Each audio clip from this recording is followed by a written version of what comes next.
சிரஞ்சீவி அப்படின்னு போட்டு அந்த பையனுடைய பேர், சௌபாகியவதி அப்படின்னு போட்டு அந்த மணமகளுடைய பேர். இந்த சௌபாகியவதி அப்படின்னு போடுறோம் இல்லையா, அப்படின்னா என்ன அர்த்தம் அப்படின்னா அப்படி கிடையாது. சௌபாகியவதி அப்படின்னா என்ன அர்த்தம்னா, எவள் ஒருவள் தான் போன அந்த புகுந்த வீட்டுக்கு பெருமை சேர்த்து வம்சத்தை விருத்தி செய்து தன் கணவனை தன் கட்டுப்பாட்டிற்குள் வைத்திருக்கக்கூடிய சாதுரியத்தை கொண்டவர்கள்.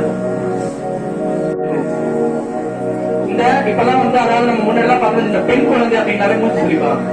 அப்படி கிடையாது. சாஸ்திரத்தை பொறுத்த வரைக்கும் எந்த வீட்டுல பெண் பிறக்கிறாரோ அந்த வீட்டுல பெண் பிறந்த வீட்டுல வளர்ச்சியும். ஒரு வீட்டுல கல்யாணம் ஆகி முதல்ல மூத்தது பெண்ணா பிறந்துச்சுன்னா அவங்க அப்பா அவ்வளவு வளர்ச்சியும். ரெண்டாவது பையன் பிறக்கும், அதாவது முதல்ல பையன் பிறந்து ரெண்டாவது பொண்ணு பிறக்கிறத விட முதல்ல பெண் பிறந்து அடுத்து பையன் பிறக்கிறது அந்த வீட்டுக்கு அவ்வளவு பெரிய வளர்ச்சியும். என் வீட்டுல பார்த்தோம்னா பெண் மூத்த பெண் குழந்தை எல்லாத்தையும் பார்ப்போம். தம்பி அவகாசி சேர்த்து வாங்கி கொடுப்போம். அப்படிதான் காலங்கள் போயிட்டு இருக்கு. என்ன அப்படின்னா, ஒரு பெண்ணை கல்யாணம் பண்ணி கொடுக்குறோம், கன்னிகாதாரம் பண்ணி கொடுக்குறோம் அப்படின்னா இருக்கிறதுலயே தானத்திலேயே ரொம்ப, அதாவது வம்சத்தை கரையேற்றக்கூடியது, இறந்த முன்னோர்கள் முக்தி இல்லாம தவிக்கிறது, இந்த மாதிரி இருக்கக்கூடிய ஆன்மாக்களை கூட கரையேற்றக்கூடிய அந்த தானம் எதுனா கன்னிகாதானம். ஒரு பெண்ணை கன்னிகாதானம் பண்ணி கொடுக்கறதுனால அந்த தகப்பனுக்கும் தாயும் அவர்களும் அவர்களுக்கு முன்னாடி இருந்த 7 தலைமுறைகள் நல்ல கதி அடையறாங்களாம். அப்பேற்பட்ட ஒரு பாக்கியம் அந்த கன்னிகாதானம்.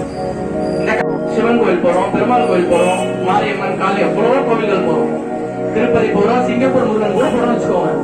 ஆனா இவ்வளவு கோயில் போயும் கிடைக்காத ஒரு பாக்கியம் எங்க கிடைக்கும் அப்படின்னா, ஒரு பெண்ணுக்கு தாலி கட்டுற இடத்துல கிடைக்கும். ஒரு தாலி கட்டக்கூடிய இடத்துல எல்லா தேவர்களும் அந்த இடத்துக்கு வருவாங்க, எல்லா தெய்வங்களும் வரும். அதனால அந்த இடத்துக்கு அவ்வளவு பெரிய மங்களம். அதனாலதான் கெட்டி மேல வாசிக்கிறது. எவ்வளவோ தாளங்கள் எவ்வளவோ ராகங்கள் இருந்தாலும் எதுக்காக அந்த கெட்டிகாலத்தை கரகாரம் வாசிக்கிறது அப்படின்னா, அந்த தாலி கட்டக்கூடிய அந்த சந்தர்ப்பத்தை எந்த விதமான கெட்ட சொல்களும் காதல விழுந்துடக்கூடாதுங்கிறதுக்காக தான் அந்த மாதிரி கெட்டியா வாசிக்கிறது. யாருக்காவது ஒருத்தர் பேசுறது ஒருத்தர் சொல்லாம இருக்காது. அந்த சமயத்துல மனசு நிறைஞ்சிருக்குமா, நல்ல வார்த்தைகள் அதிகமாக சொல்லணும். ஏன்னா அந்த தெய்வங்கள் நிறைய நாமாடுறோம். அங்க போய் உட்காந்து நம்ம கீழே இருந்தாலும் குழந்தைங்க கல்யாணம் பண்ணிட்டா அப்படின்னு அந்த இடத்துல போய் அந்த மாதிரி வார்த்தைகள் அந்த இடத்துல பயன்படுத்தக்கூடாது. ஏன்னா கல்யாண வீடு அப்படிங்கிறது தெய்வாம்சம் நிறைந்த ஒரு இடமா. நம்மளாம் பாத்தீங்கன்னா ரிசப்ஷன்ல ஒரு கான்செப்ட் வருது. அதெல்லாம் சும்மா ஒரு மாடர்ன் கல்ச்சரை தவிர புண்ணியம் கிடையாது. தாலி கட்டக்கூடிய இடத்துக்கு போறதுதான் புண்ணியம். கல்யாண வீடு அப்படிங்கிறது ஈவெண்ட் ஆகாதுக்கும். That is not event. அது ஒரு சடங்கு, அது ஒரு புண்ணியமான ஒரு காரியம். ஒரு குழந்தைகளே இருக்காங்க நம்ம வீட்டுல அப்படின்னா, கோவிலுக்கு கூட்டு போக முடியல, பெரிய இடத்துக்கு கூட்டு போகல, ஒரு கல்யாணங்களுக்கு கூட்டு போகும்போது அந்த குழந்தைங்களுக்கு 4 சொந்தங்களை தெரியும். இன்னைக்கு எல்லாம் மொத்தமா எந்த குழந்தைகள் ஆன்டி அங்க இருந்து போயிடுது. சித்தப்பா தெரியல, மாமா தெரியல, பெரியப்பா வந்து நமக்கு புண்ணியங்களும் சேர்ந்து நமக்கு கிடைக்கும். இந்த கன்னிகாதானத்தை பாத்தீங்கன்னா கல்யாணம் பண்ணணும்னா இந்த மொய் சேவைன்னு இருப்போம் இல்லையா, இந்த மொய் எதுக்கு தெரியுமா? பெண் வீட்டுக்காரர் வந்து ஐயோ தெளிவு எடுத்து போய் அவர் கஷ்டத்திற்காக நம்ம பணம் கொடுத்து ஹெல்ப் பண்றோம் அப்படிங்கிறது அர்த்தம் கிடையாது. இந்த மொய் பணம் எதுக்கு கொடுக்குறோம் அப்படின்னா, பெண்கள் வீட்டுல இல்லாத வீட்டுல வந்து இந்த கன்னிகாதானம் பண்ணக்கூடிய பாக்கியம் கிடைக்காது. அப்ப அவங்களுக்கு எப்படி பாக்கியம் கிடைக்கிறது? இப்ப பெண்ணே இல்ல வீட்டுல, அப்போ அந்த காலத்துல வந்து இந்த கன்னிகாதானத்துக்கு எவ்வளவு பெரிய ஒரு இம்பார்ட்டன்ஸ் கொடுத்துருக்காங்க பாருங்க.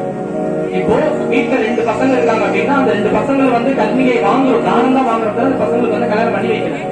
அப்போ நம்ம வீட்டுக்கு எப்படி கன்னிகாதானம் பண்ண பலன் வரணும் அப்படின்னா, அந்த மொய் காசு நம்ம வந்து அந்த கல்யாண வீட்டுல நம்ம மொய் எழுதும் போது என்ன ஆகுமோ அந்த பலன்கள் நமக்கு கொஞ்சம் கிடைக்குமோ.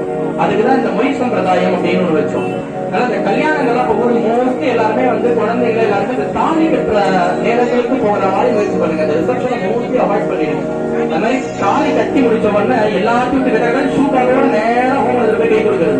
அதனால பொண்ணு மாப்பிள்ளை கையெல்லாம் கொடுக்க கூடாது. பெண்ணுக்கு வந்து மெட்டி போட்டதுக்கு அப்புறம் தான் பெண் கை கொடுக்கணும். ஏன்னா அந்த பையன் அந்த பெண் வந்து முழுவதுமாக அந்த மகளுக்கு உடமை அப்புறம் தான் ஆகுறா. நீங்க போய் கையை கொடுத்தீங்கன்னா 2 பேரும் பிரிச்சா மாதிரி ஆயிடும். ஏன்னா அவங்களுக்கு அந்த முடிச்சு போட்டிருப்பாங்க, அது வந்து பிரிச்சா மாதிரி. அதனால கல்யாண வீட்டுல பொண்ணு ஆசுவாசமா போய் புண்ணியங்களை சம்பாதிக்கக்கூடிய அந்த ஒரு சோர்ஸோட போங்க. ஏன்னா அந்த கல்யாணம்ங்கிற அந்த வார்த்தைக்கு அவ்வளவு விஷயம். அது வந்து ஈவெண்ட் கிடையாது, அது ஒரு மங்களகரமான காரியம். இப்ப அடுத்தது சுவாமிக்கு வந்து திருமங்கல தானம் வாங்க போறது. எல்லாருக்கும் அவர்களுக்கு என்னென்ன பிரார்த்தனைகள் இருக்கோ எல்லாத்தையும் பிரார்த்தனை பண்ணிக்கோங்க. வாங்க போறது அவர்கள் என்னென்ன பிரார்த்தனைகள் இருக்கோ எல்லாத்துல பிரார்த்தனை பண்ணிக்கோங்க. மாங்கல்ய தாரணம்